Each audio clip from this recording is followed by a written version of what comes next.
7월 4일 오늘의 말씀은 요한계시록 2장 8절에서 17절입니다. 서문화 교회의 사자에게 편지하라. 처음이며 마지막이요 죽었다가 살아나신 이가 이르시되 내가 내 환난과 궁핍을 알거니와 실상은 네가 부요한 자니라. 자칭 유대인이라 하는 자들의 비방도 알거니와 실상은 유대인이 아니요 사탄의 회당이라. 너는 장차받을 고난을 두려워하지 말라. 볼지어다 마귀가 장차 너희 가운데에서 몇 사람을 옥에 던져 시험을 받게 하리니 너희가 10일 동안 환난을 받으리라. 네가 죽도록 충성하라. 그리하면 내가 생명의 가운을 네게 주리라.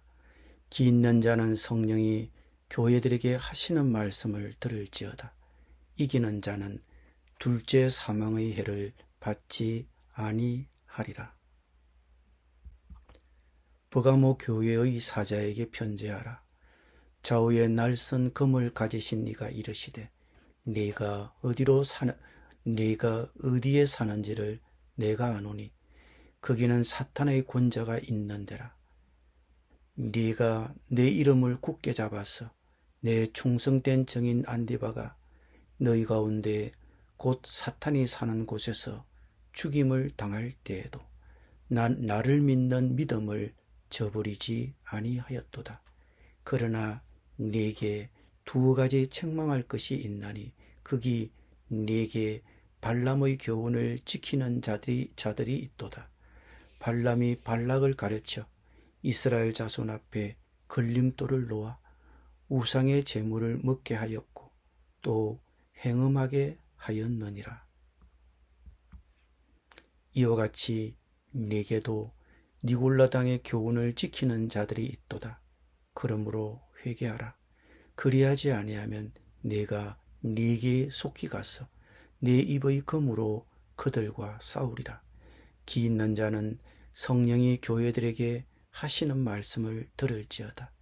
이기는 그에게는 내가 감추었던 만나를 주고 또 흰 돌을 줄 터인데 그 돌 위에 새 이름을 기록한 것이 있나니 받는 자 밖에는 그 이름을 알 사람이 없느니라. 아멘.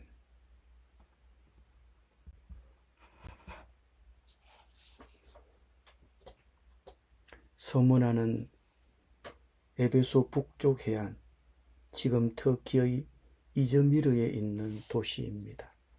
서문화는 아름다운 도시였습니다. 파고스 산에는 아름다운 신전 건물이 많았습니다. 황금거리의 한쪽에는 제우스 신전이 있었고 다른 쪽 끝에는 아데미 신전이 있었습니다. 서문화는 최고의 도시가 되기 위해 에베소와 경쟁했습니다. 서문화는 좋은 도로와 좋은 자연 항구를 갖고 있었습니다. 따라서 이 도시에서는 많은 무역이 이루어졌습니다. 따라서 아시아에서 가장 부유한 도시 중에 하나였습니다. 서문화에 편지를 보내신 주 예수 그리스도는 처음이며 마지막이요 죽었다가 살아나신 이이십니다. 예수님은 죽으셨다가 다시 살아나셨습니다. 이 묘사는 이 도시에 잘 어울립니다. 이 도시는 지진으로 파괴되었지만 사람들은 다시 건설했습니다. 예수 그리스도께서는 이 교회 성도들이 고통받고 있다는 것을 아십니다. 그들은 심각한 고난을 겪었고 매우 가난했습니다.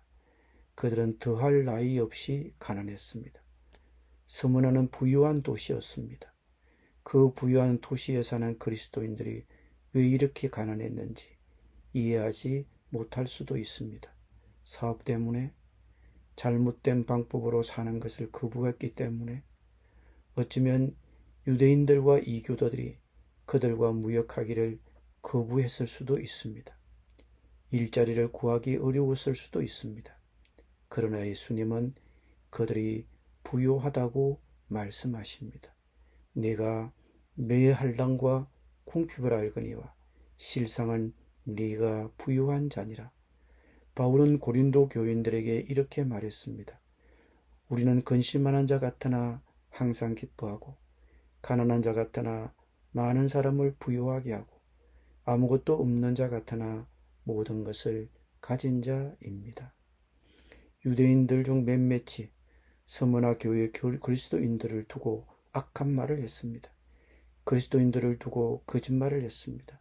예를 들면 주의 만찬을 두고 그리스도인들이 사람을 먹는다고 했습니다. 그리스도께서는 이들을 사탄의 회당이라고 부르셨습니다. 회당은 사람들이 함께 모이는 것을 의미합니다. 그것은 회중입니다. 이것을 두고 요한이 말하는 것입니다.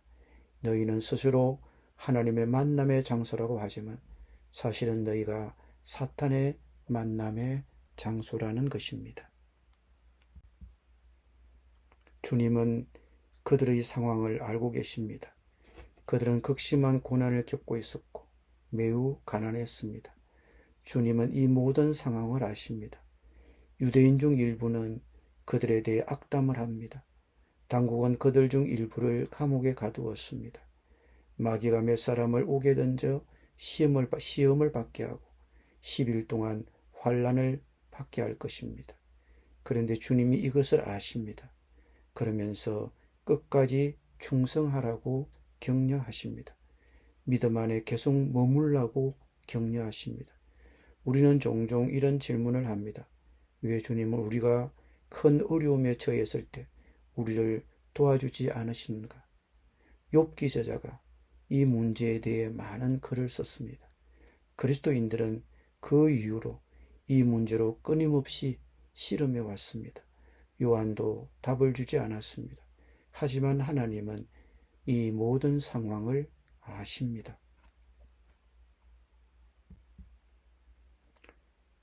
심각한 고난과 극심한 가난 중에 있는 서머나의 그리스도인들을 향해 주님은 말씀하십니다. 장차 받을 고난을 두려워하지 말라. 그들은 반드시 고난을 받을 것입니다. 그러나 두려워해서는 안 됩니다. 사탄은 그들 중에 일부를 감옥에 가둘 것입니다. 그들을 시험할 것입니다. 이 시험은 열흘 동안 지속될 것입니다. 주님은 이들에게 말씀하십니다. 힘든 시험이 되겠지만 두려워하지 말아라. 죽도록 충성하라고 격려하십니다. 죽어야 할지라도 충성하라고 요구하십니다. 우리는 죽음을 두려워합니다. 그러나 그분은 죽음을 이기시고 승리하셨습니다. 그분이 생명의 면류관을 약속하십니다. 면류관은 승리에 대한 상입니다. 혹 죽게 될지라도 충성을 다한 신자는 생명의 면류관을 받게 될 것입니다. 그것은 생명이고 영생입니다. 그는 둘째 사망의 해를 받지 않을 것입니다. 둘째 사망이라는 말은 요한계시록에만 나옵니다. 사람들은 죽음이 끝이라고 합니다. 물론 죽음은 모든 사람에게 옵니다. 그러나 그 다음에는 또 다른 죽음이 있습니다. 둘째 사망이 있습니다. 이것은 하나님의 심판입니다. 그러나 충성한 신자들은 혹 충성하다 죽을지라도 둘째 사망이 그들을 해하지 못할 것입니다. 이 약속은 예수 그리스도를 믿는 모든 자에게 주어집니다. 아무도 그들을 주님에게서 떼어놓을 수 없습니다. 생명도 사망도 그들을 떼어놓을 수 없습니다. 오늘날 세상의 많은 그리스도인들이 어려움에 직면합니다. 이 문제들은 서머나 교회에서 겪었던 문제와는 다를 수 있습니다. 시험은 다른 종류일 수도 있습니다. 우리는 그 시험을 두려워합니다. 그러나 주님은 촉구합니다. 두려워하지 말아라. 죽음에 이를지라도 충성해라. 그러면 둘째 사망의 해가 너를 해하지 못할 것이다. 생명의 면류관을 받을 것이다. 말씀을 듣는 사람은 누구나 들어야 합니다. 성령께서 교회들에게 하시는 말씀을 들어야 합니다. 버가모는 서문화에서 북쪽으로 약 80km 떨어져 있었습니다. 890m 높이의 험준한 산 위에 세워진 천혜의 요새 도시였습니다. 버가모는 학교와 대학으로 유명했습니다.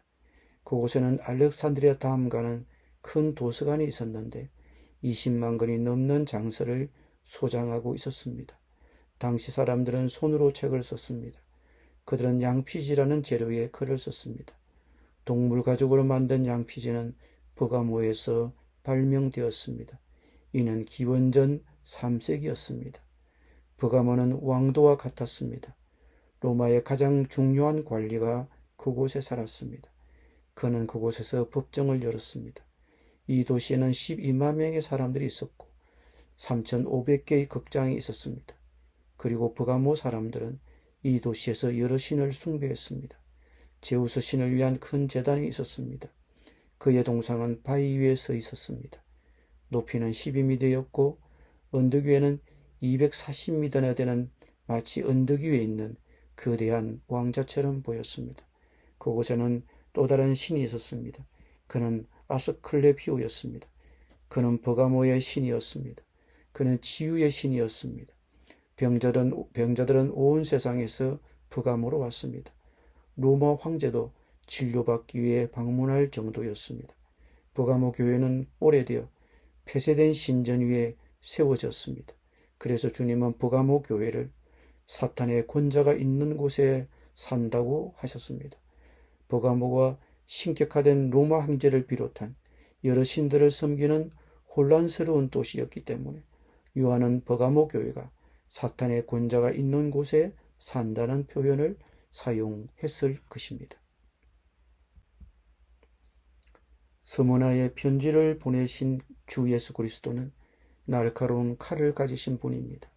이 칼은 좌우 양날입니다. 버가모는 로마 정부의 중심지였습니다.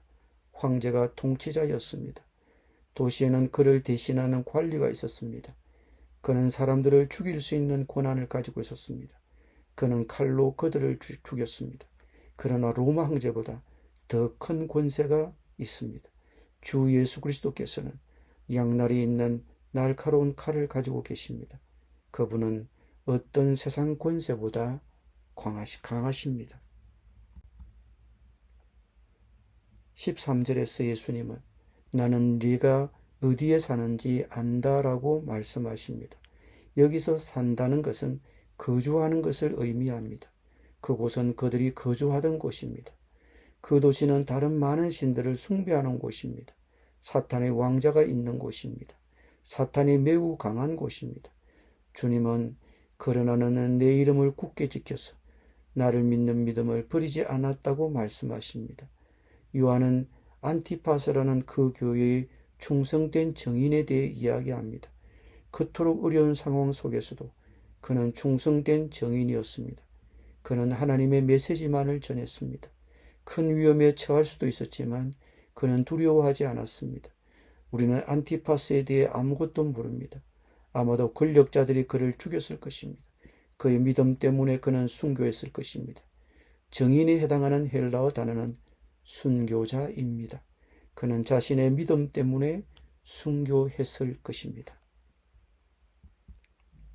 버가모 교회에 두 가지 책망할 것이 있다고 하셨습니다. 교회 안에 거짓된 가르침이 있었습니다. 어떤 이들은 발람의 가르침을 따랐습니다. 발람의 가르침은 발람이 발락 왕에게 구약시대 약속의 땅을 향해 가는 이스라엘 백성을 함정에 빠뜨리도록 조언한 내용을 말합니다. 사람들이 거짓 신들에게 제사했던 음식을 먹도록 한 것과 성적인 죄를 말합니다. 일부 버가모 교인들이 이런 일들을 했습니다. 그들에게는 또한 니골라당의 가르침을 따르는 자들도 있었습니다.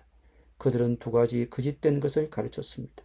발람의 교훈과 니골라당의 교훈이었습니다. 이 두 가르침은 비슷했습니다.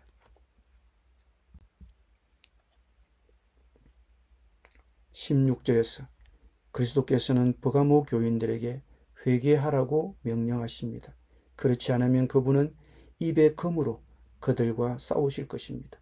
그분의 입의 검은 그리스도께서 하시는 말씀을 말합니다. 그것은 참된 말씀이며 복음의 말씀입니다. 그분은 내가 그들과 싸우겠다고 말씀하셨습니다. 자신의 입의 말씀으로 거짓 교사들과 그들을 따르는 자들과 싸우겠다고 하셨습니다. 복음에 순종하지 않는 자들과 싸우실 것입니다. 그분의 말씀은 우리에게 회개하라고 요구합니다. 이는 우리가 뉘우친다는 것을 의미합니다. 하지만 그 이상의 것이 있습니다. 그분은 우리에게 삶의 방향을 바꾸라고 요구하십니다. 다른 방향으로 가라고 요구하십니다. 그분에게서 멀어지지 않고 그분을 향해 돌이키라고 요구하십니다. 귀 있는 자는 들어야 합니다. 듣고 회개하는 자에게는 두 가지 귀중한 선물을 약속하셨습니다. 그것은 승리하는 자들을 위한 것입니다. 그것은 믿음 안에 거하는 자들을 위한 것입니다. 그 선물은 감추어진 만나와 흰 돌입니다. 이 돌에는 새 이름이 기록되어 있습니다. 출애굽 당시 이스라엘 백성은 광야에 있었습니다. 먹을 것이 없었습니다. 하나님은 그의 백성을 만나로 먹이셨습니다. 예수님은 하늘에서 내려온 참된 떡이십니다. 그분은 세상에 생명을 주십니다. 누구든지 이 떡을 먹으면 영생할 것입니다. 이것이 바로 주님께서 버가모 그리스도인들에게 약속하신 것입니다. 또한 듣고 회개한 자에게는 새 이름이 새겨진 흰 돌을 주실 것입니다. 새로운 이름을 새긴 흰 돌입니다. 하나님은 아브라함에게 여러 민족의 아버지가 될 것이라고 약속하셨습니다. 그 후 하나님은 그의 이름을 아브라함에서 아브라함으로 바꾸셨습니다. 야곱은 이스라엘이 되었습니다. 새 이름은 새로운 사람을 상징했습니다. 그런데 그 새 이름은 비밀입니다. 이름을 받은 사람만이 그 이름을 알 수 있습니다. 다른 사람은 알 수 없습니다. 하나님과 그만이 압니다. 그리스도인은 하나님으로부터 새 이름을 받습니다. 이 약속들은 그리스도를 믿는 믿음을 지키는 자들을 위한 것입니다. 하나님께서는 그에게 감추어진 만나로 그들을 만족시켜 주실 것입니다. 새 이름은 그들은 하나님을 더 깊이 이해하도록 될 것입니다. 기도드립니다. 주님, 우리는 고난을 두려워합니다. 두려워하지 않도록 도와주시고 그 시험을 이기고 죽도록 충성하여 생명의 멸류관을 받게 하여 주옵소서. 그리고 거짓된 가르침을 받아들이지 않고 그 가르침과 싸워 이길 수 있도록 성령님 힘을 주옵소서. 거짓된 가르침에 빠졌다면 회개하고 돌이키게 하여 주옵소서. 예수님의 이름으로 기도드립니다. 아멘.